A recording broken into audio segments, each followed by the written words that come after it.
Now what I'd like for you to do is to help me welcome all of those who are watching all across America. Come on, everybody. Let's welcome everyone. Missouri, Illinois, Michigan, Ohio, Indianapolis, all right, all the way over in Indianapolis. Just put it in the chat, if you would, today, just where you're watching from. We have people that watch from California and Florida and all different states, different places. And we're so glad to have you part of our C-Fam, our Crossroads family. And so we don't just consider you just watching today. And this could be the first day you kind of join up with this church family and help us to carry the gospel around the world. We're going to talk about the gospel today, the simple gospel of Jesus. And it is a simple gospel. Here's where we're going. Over the next 3 weeks, we are on the road to Easter. How many know that? Okay, we're going to get ready for Easter. Now, what that meant for me as a kid is a trip to Lazarus, okay? Or LSAers, come on somebody, help me out. Is that, you remember that? Because in my family, we needed to have an Easter outfit to wear on Easter to church. And so Lazarus and LSAers aren't there anymore. And I usually don't necessarily make an extra trip just to have an Easter outfit or whatever. But how we're going to get ready for Easter as a church this year is we're going to take a journey. We're going to go on the Romans road to Easter.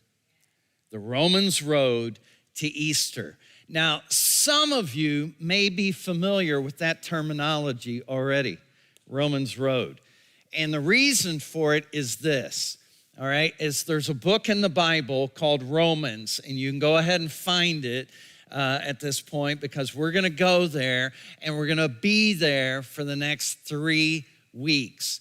And today we're going to be in Romans chapter 3. And here's what Romans does for us. It helps us to be able to explain the gospel, and the gospel is just good news of Jesus. So when you hear the gospel of Jesus, or even some Bibles say the gospel according to Matthew, the gospel according to Mark. These are writers who said, this is how we see the good news of Jesus. And they write it for us so that we can read it, so we can take in the life story of Jesus. Well, here's what Romans does, is it provides a road, so to speak, for us to be able to share our faith with other people. And here's why this is important, is because some Christians never do this. You're in shock. I guess. I hope it's not you, okay? But here's one of the things the enemy, this is a trick that the enemy does, is he says, you don't know the gospel well enough to tell it. You don't know the good news yourself enough to be able to explain it to somebody else. And so here's what we're going to do. We're going to kick the devil out of our house, all right? Is that okay? We're going to kick him out of our head. We're going to kick him out of our lives and not allow him to hold us back from telling people not just good news, but how many would say it's the greatest news that you ever heard in all of your life. It changed your life forever. And that's what this good news does. It doesn't just change today. It changes forever. And so I think there's nothing more important than for us to be loaded and ready to share the gospel of Jesus with our coworkers, with our fellow students, with our neighbors, to whoever that God puts in our path. So now here's the beauty of this. While I'm preparing the church, because that's my job, all right, to prepare us for the work of the ministry, prepare you really for the work of the ministry. While I'm doing that, also, if you're here and you're not saved, you don't know the good news, or you thought you knew the good news, but once I tell you and explain to you the real good news, you may say, whoa, I didn't even know that was it. I didn't know that was the story. I didn't know that's how the gospel went. And so what may happen today in this room and online is some, I pray, especially online, and you may not even be watching this live. This somehow, some way, it may be June by the time you watch this, and I'm speaking in March, but God put you in front of that screen right now so that this preacher could explain to you the best news you could ever hear in all of your life, and you could be changed by it today. You could be transformed by the power of the gospel of Jesus. So it's important for you to share it too, okay? To share it. So after you get done watching this, also share it, because you never know, your boss may watch it. And wouldn't it be great if you had a saved boss?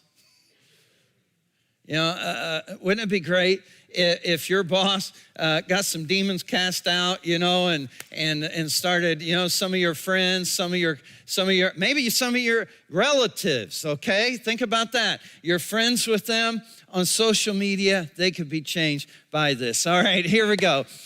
Today, I want to talk about how we're all different, yet we're all the same. Now, we're all different. You know, it's just like with my phone. How many love facial recognition? You know, come on, help me, somebody. Because here's the thing. I don't have to remember my password. I love that. All I've got to do is show my face. And I can get into my bank account. I can get into all kinds of things because it's memorized my face. And before it was my face, it was my finger. It was my fingerprint. And here's the thing about fingerprints. They're so unique that even identical twins, think about that, have different features in their fingerprints. We're all unique, but we're all the same. And Paul is going to teach us today in the book of Romans how that we're all the same. We all have something in common. I mean, this is the universal commonality that beyond anything else that we have in common, we have this in common. Are you ready? Romans 3:21. Let's read it together. It says, but now apart from the law, okay, let me just stop and say what the law is. The law is like the 10 Commandments, okay? It's like God's law. God's saying, hey, your life's gonna be better if you don't commit adultery. You might live longer because you could get killed doing that. And it's better not to lie. You'll have a better marriage. You'll have better friendships. People will trust you. They'll come to your business. You know, life will be better if you'll do these 10 things. And so the law, for the most part today, let's just say it's the 10 Commandments because it's what God wrote down, had the people follow in order to be more like him, because it's the law. But apart from the law now, he says, the righteousness of God has been made known. So that showed us God's not a liar. God's not an adulterer. God's faithful to his people. See, all those 10 commandments, God fulfilled them.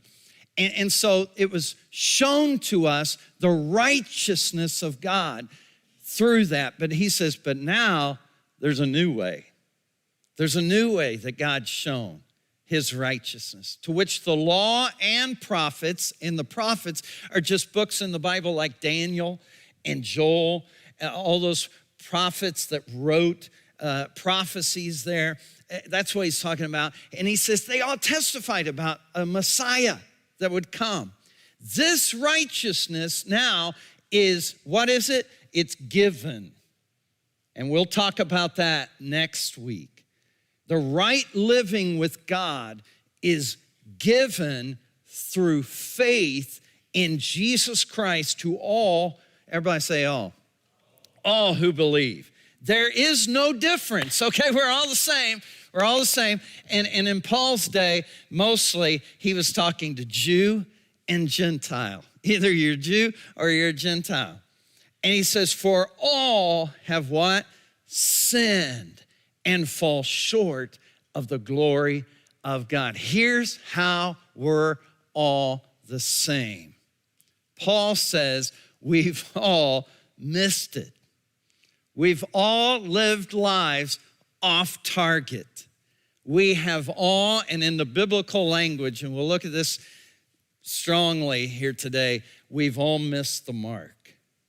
We've all missed the mark. So if you're taking notes, here's the first thing to understand about this verse, and I hope you'll memorize. Here's what I'd like for you to do is memorize 3 different passages, 3 different verses over this series.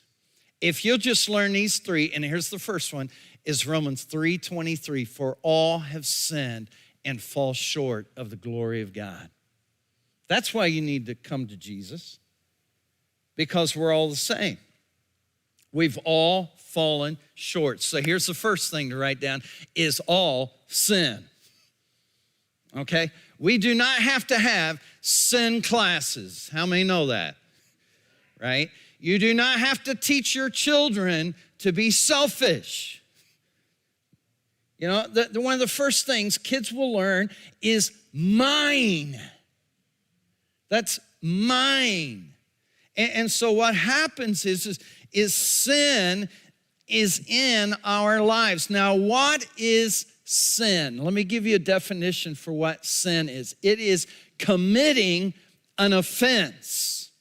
So in other words, God said, have no other gods before me. Oh, but my job always comes first. Nah. Right? That's an offense. I've committed an offense. The other translation of this word is missing the mark. So in other words, the mark is this. It's to love the Lord your God with all your heart, soul, mind, and strength, and love your neighbor as yourself. There's the mark, but I miss the mark. I don't hit that mark. And so to help illustrate this today, I'm gonna do something, all right? Everybody ready? Hey, no worries, all right? No worries, because I've been practicing all morning. But actually, I'm not gonna do the arrow part. Here's what I'm gonna do. I'm just gonna act like it. And here's how we live our lives. God says, have no other gods before me. And here's what happens. Some of us, we do great at that, right? It's like a bullseye. But here's the problem. Then we keep going on down.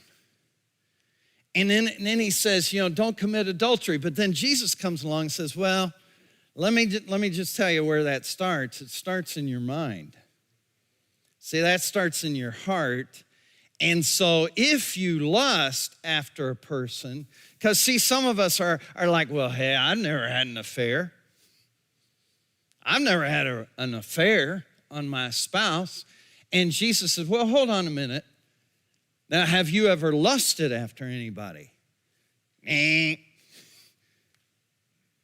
then here's the one that trips up a lot of Christians, is not just the lying one, unfortunately, but also the one about keep the Sabbath. Now, how many of you are like, I do pretty good on all those things and everything? Okay, the Sabbath, 24 hours every week, You just take time off and you worship Jesus for 24 hours.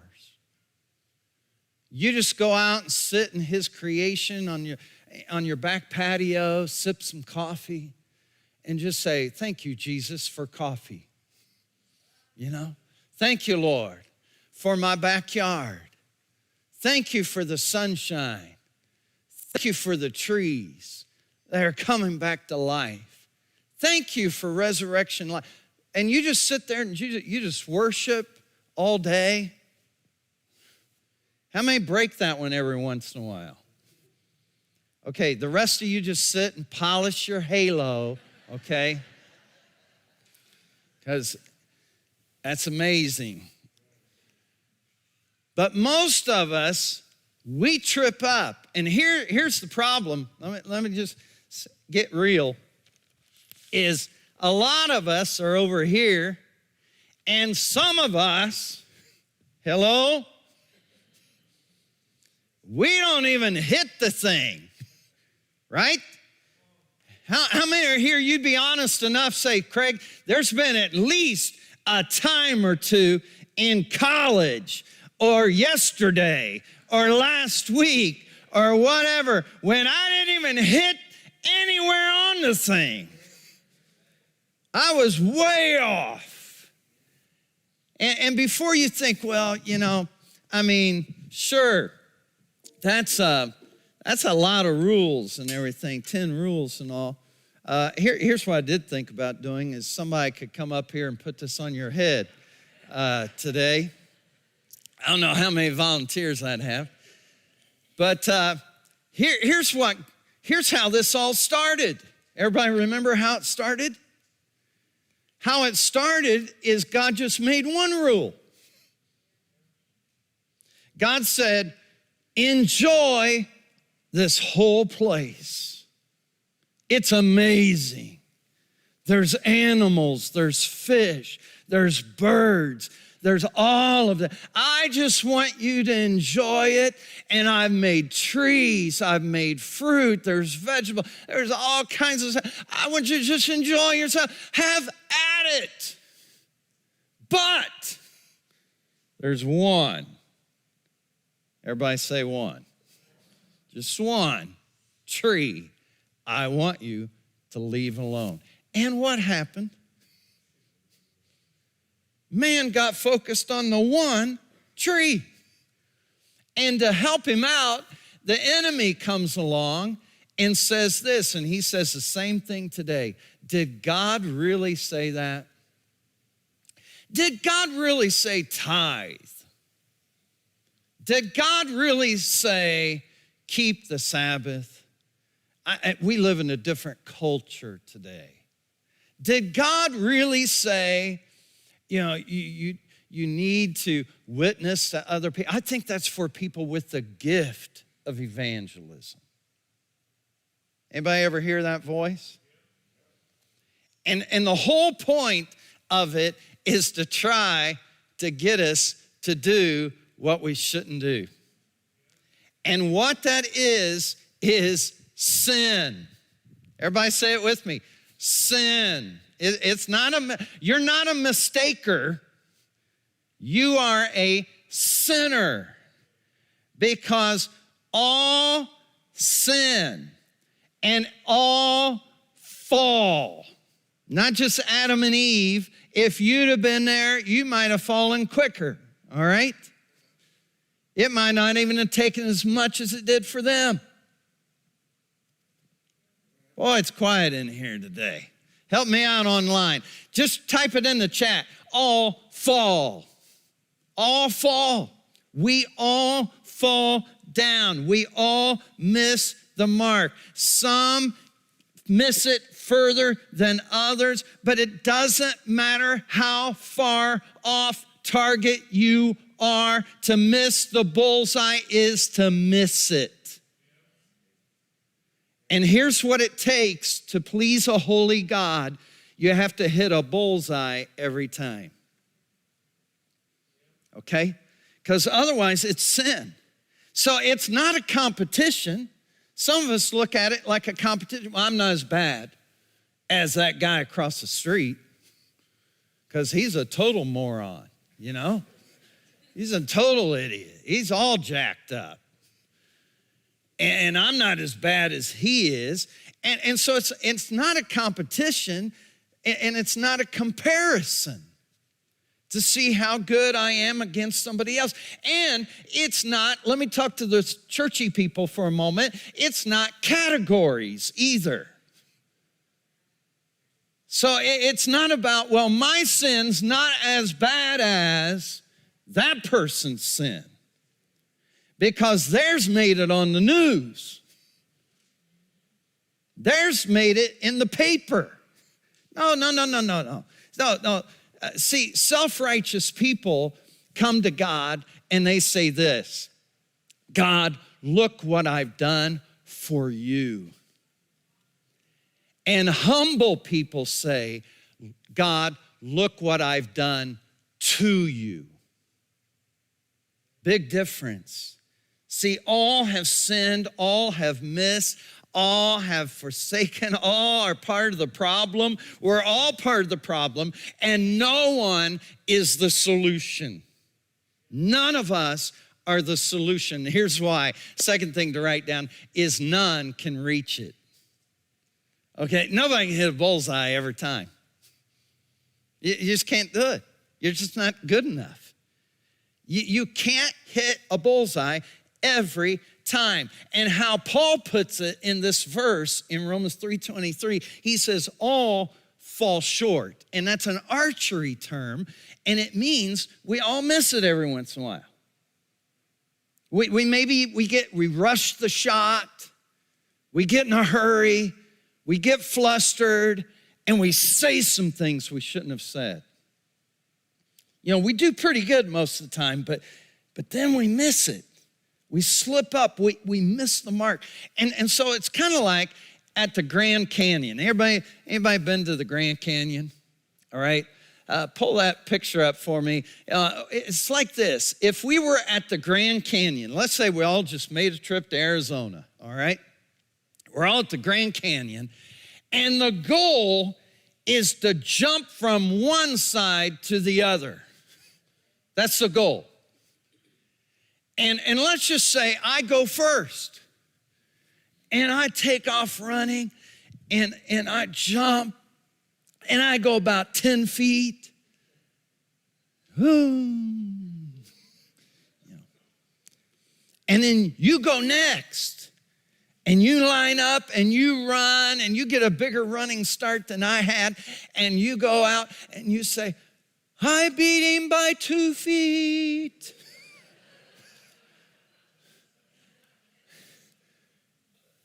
What's the point? Right? What's the point? The point's not, I went 2 more feet. That's not the point. The point is to get to the other side. But see, some of us compare our lives to other people, and we say, well, I jumped 2 feet further than that person did. Well, that's not what God said. God says all fall short. In other words, it's like, some of us, it's kind of like this. It's like God grading on a curve. Have you ever heard people talk like this? How we put it is, well, I think their good outweighed their bad. They're just a good person. You know, maybe this front row, could you guys just stand up for me for a moment, just for a second? Do me a favor. You didn't know that you were in the extra seats here, paid participation, but I appreciate your help. Here's what it's like. Let's say this side, we'll go with this side's the good side, all right? All right, this is the good side over here. Like more bullseyes than a lot of people, okay? Jumps further out than most people get, but still falls short. Okay, now here we go. God's going great on a curve. How many remember in school, you didn't want the brainiac in your class when you had grading on a curve, right? Because you knew, well, that doesn't do any good. They're going to get 100, you know? So they're going to jack the curve way up, you know? That's going to mess it all up. So you wanted the you wanted the slow people in your class, right? When the teacher grades on a curve. And so here's the thing though, is with the curve, if we say, okay, we're going to grade on the curve, and God says, yeah, I'm grading on the curve. Here's the good side. Here's the not so good side. And let's see, how many know that's scary?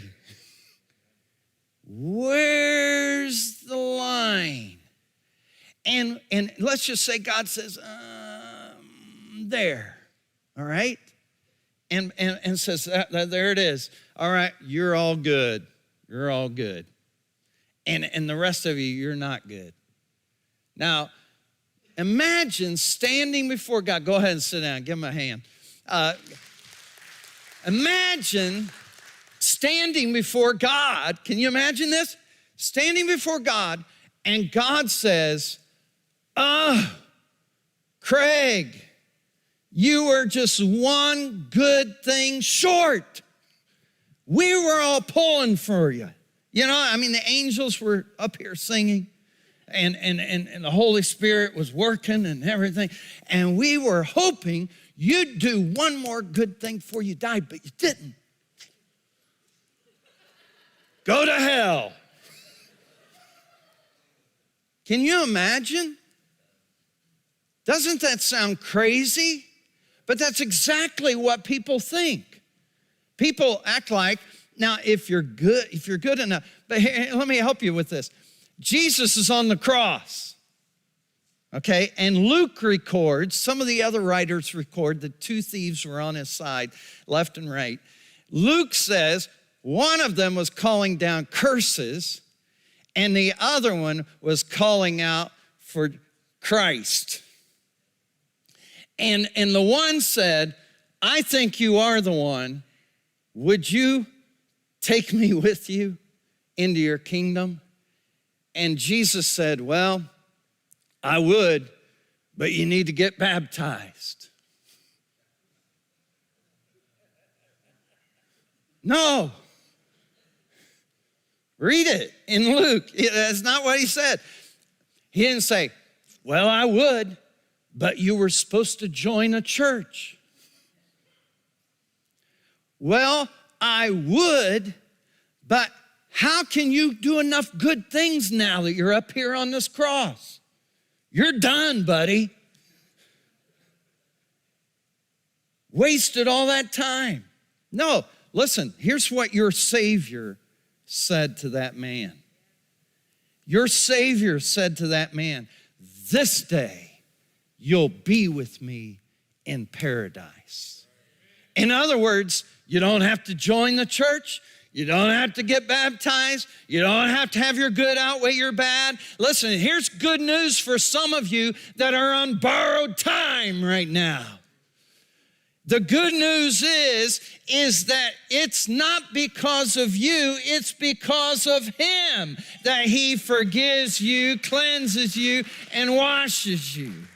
All right, and help us get this a little bit more. Let me just use one more illustration. What if you gave your kids a candy bar and said, now that candy bar is for tomorrow. So just put it there on the table, and we're not eating that until tomorrow. Everybody got that? We're not eating it till tomorrow. That's right. All right, you leave the house, and you come back, and half the candy bar is gone. And your child, your offspring, something comes up in them and has the audacity to say something like this. Well, I didn't know you meant don't eat it all. I mean, that's what I thought you meant. Don't eat it all today.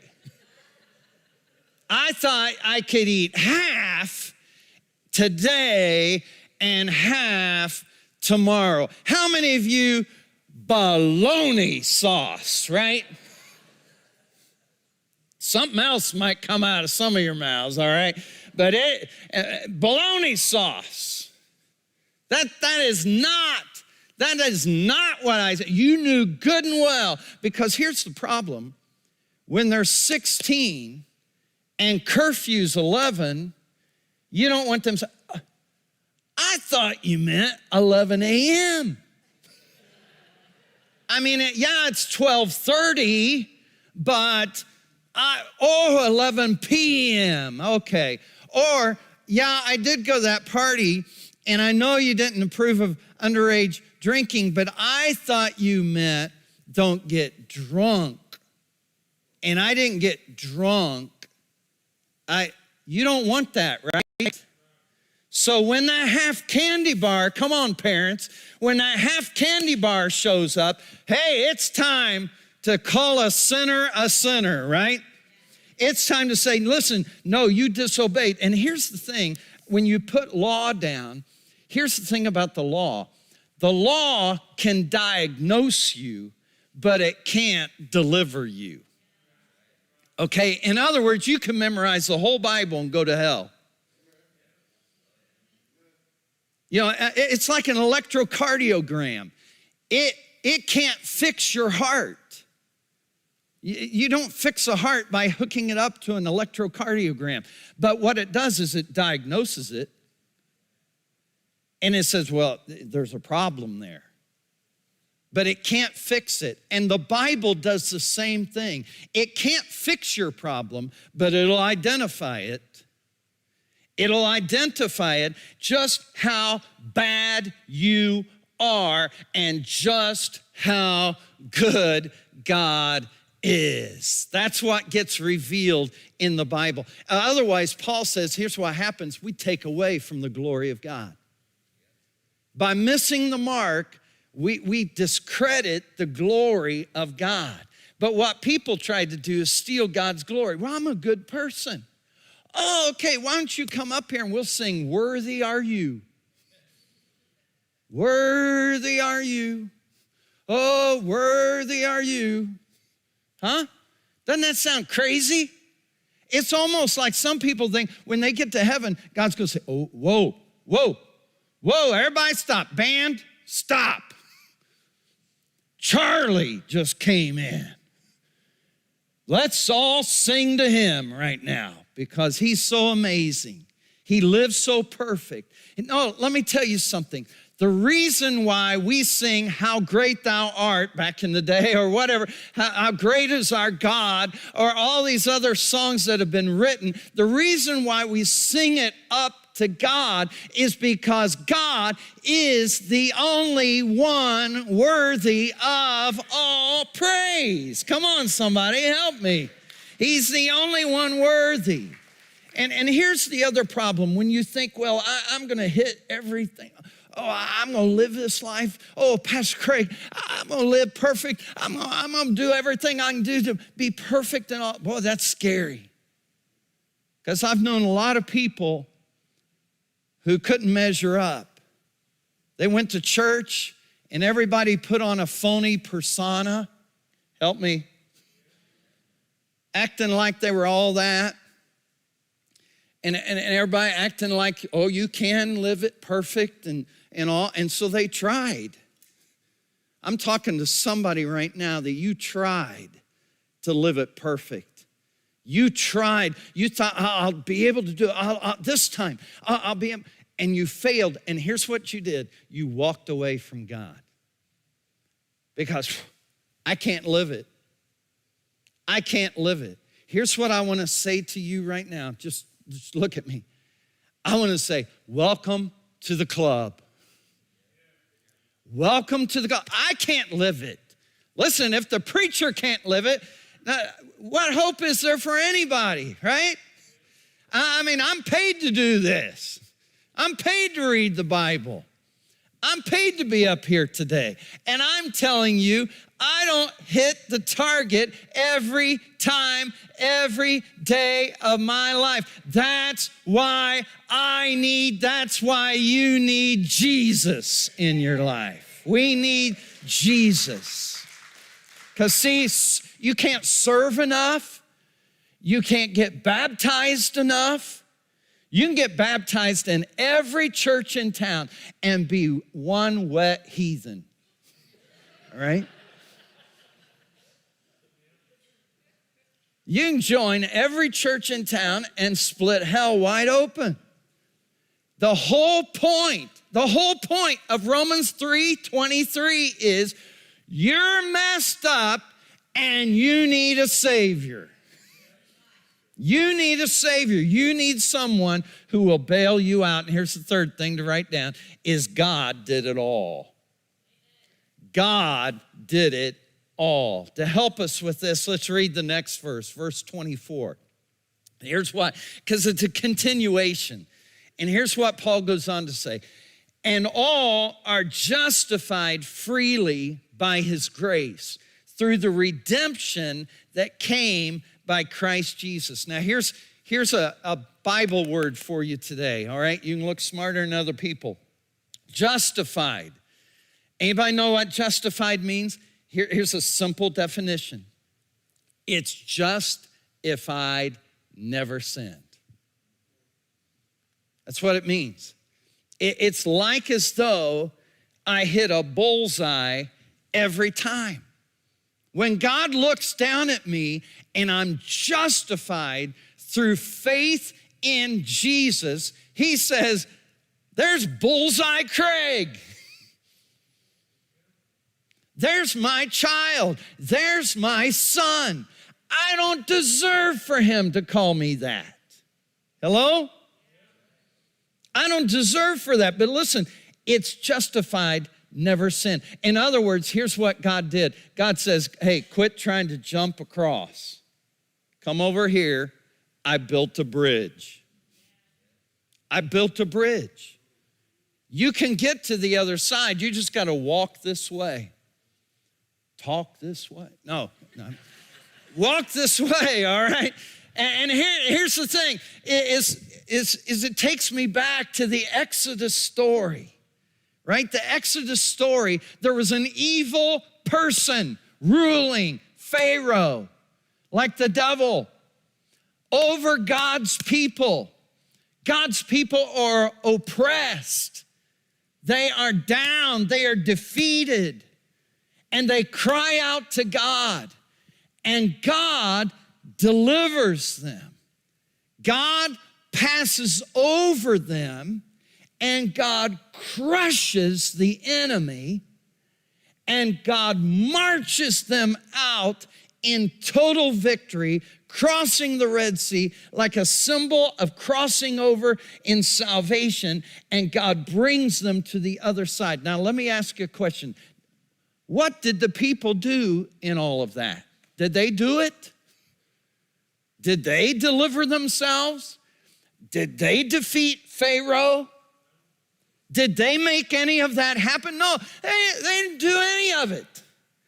God did it all. God's wrath is diverted, and the New Testament comes along and says the ultimate diversion of God's wrath is Jesus on the cross.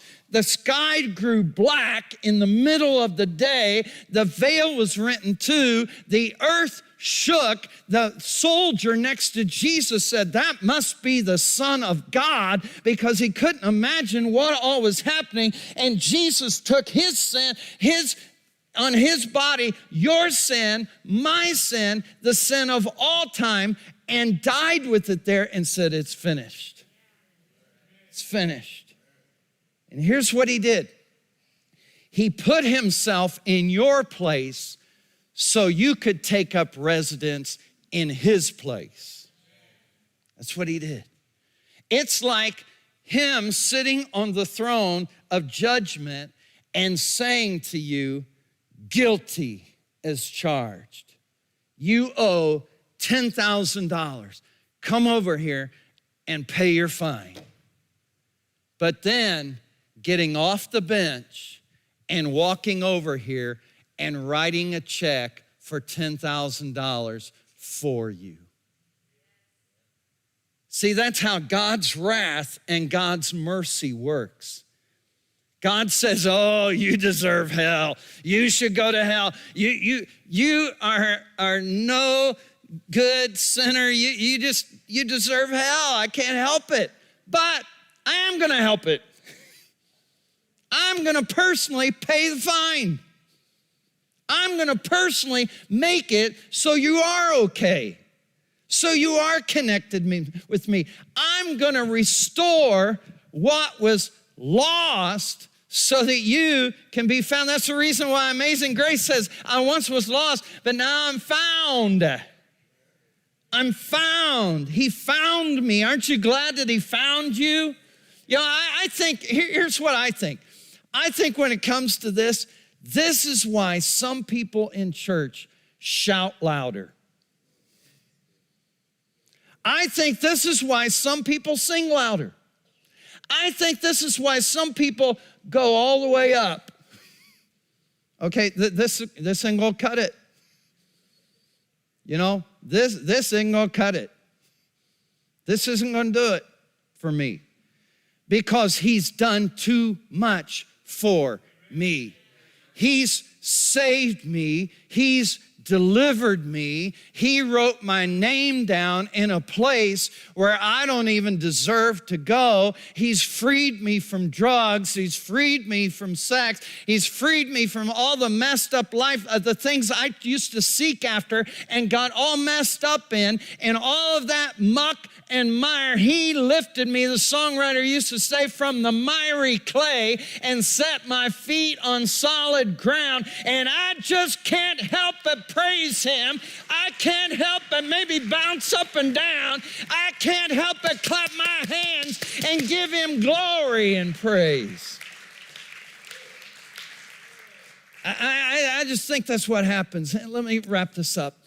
Matthew Emmons, in the 2004 Olympics, was way ahead of everybody else in the rifle shooting competition. All Matthew had to do in the final gold round to win the gold medal was hit the target. He didn't have to have another bullseye because he had already had plenty. And so because of his lead, all he needed to do was just hit the target.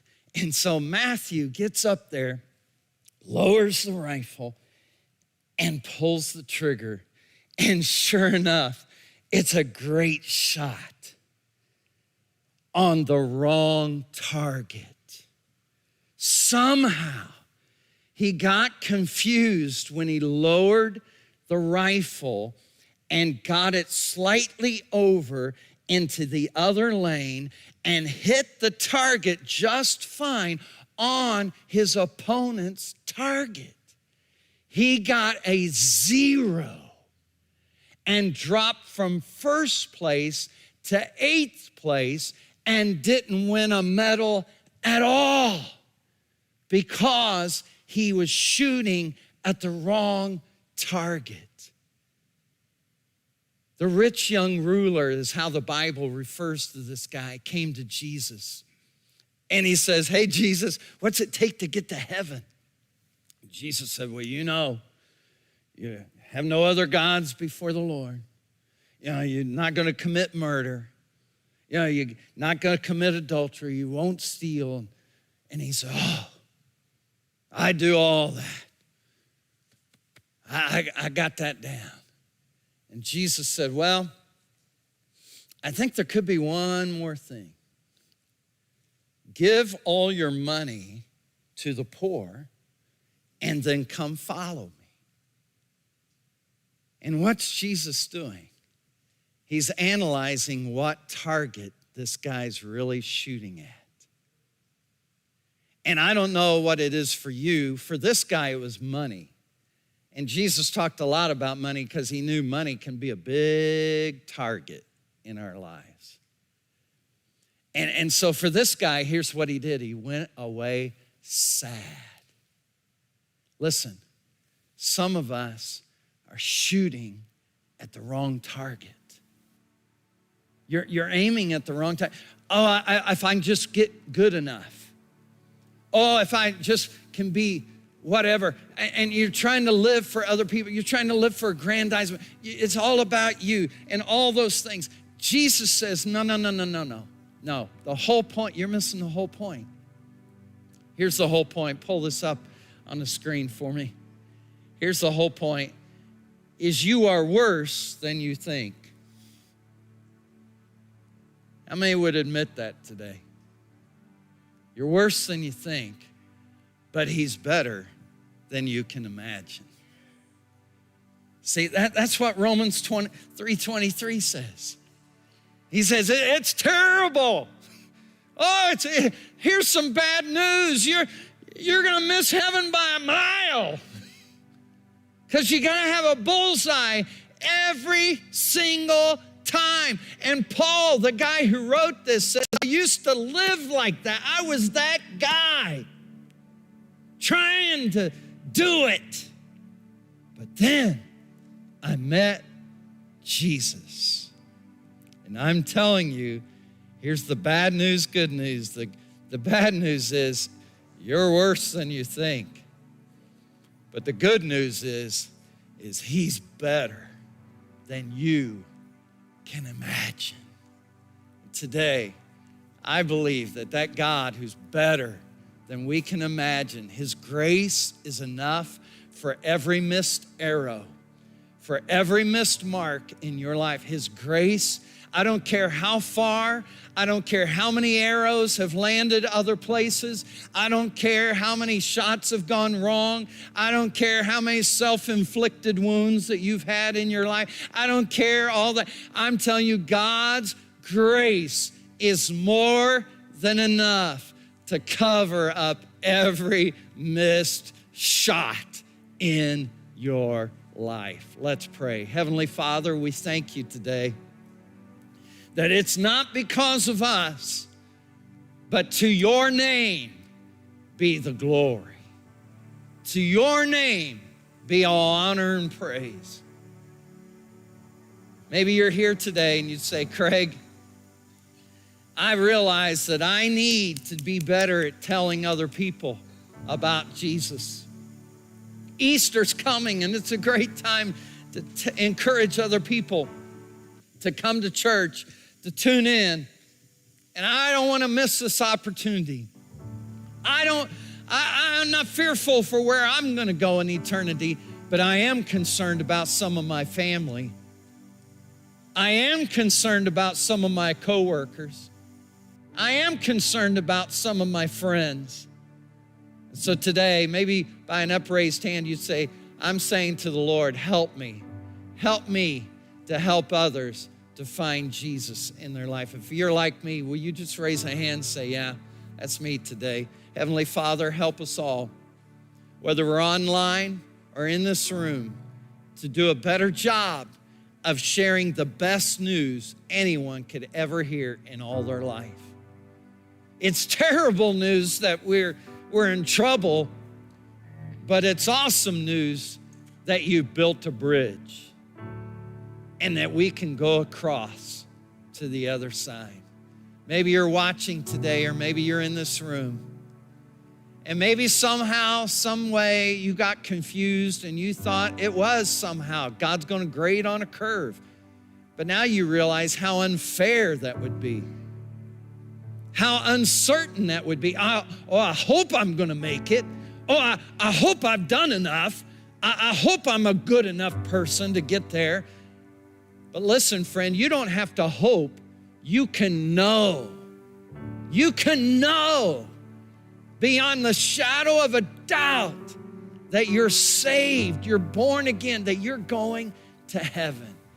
And if you're not certain of that, or if maybe you were counting on your arrows going in the right spot, but today you realize, no, I need to count on Jesus.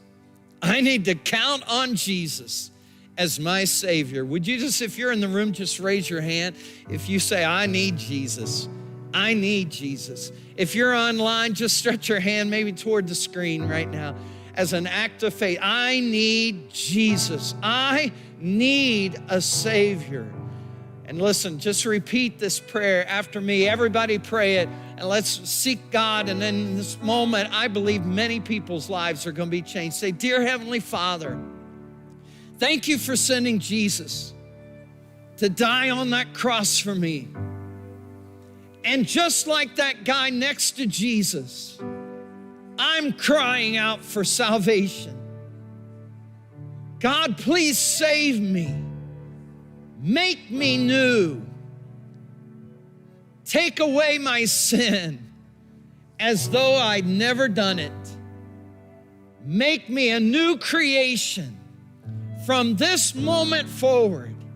As much as I know how, I surrender all to you.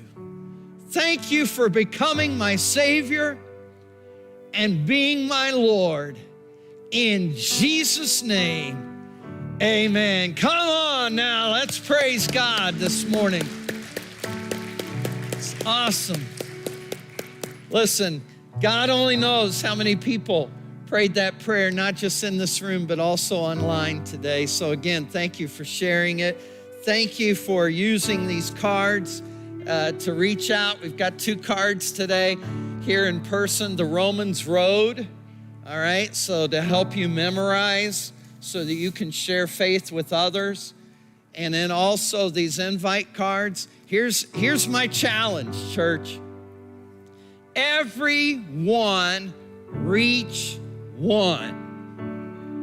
Okay? Let's do this.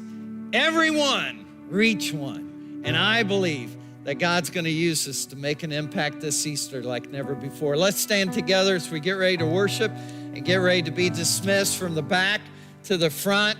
After we've prayed this prayer, then we'll start singing and you guys in the back can start leaving. Let's pray. Father, bless your people today.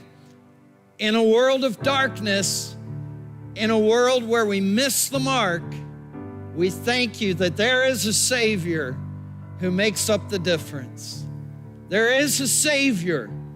And God, today we thank you for your saving power, your redeeming power, your healing power in our lives. Help us to go out of this place and shine brighter than before. In Jesus' name, amen.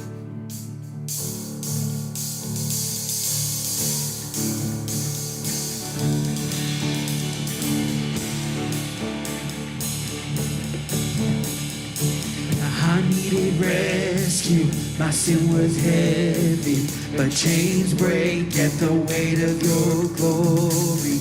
I needed shelter, I was an orphan, now you call me a citizen of heaven. When I was broken, you were my healing, now your love is the air that I'm breathing. I have a future, my eyes are open, and then you call my name, and I ran out of that grave, out of the darkness, into your glorious day. You call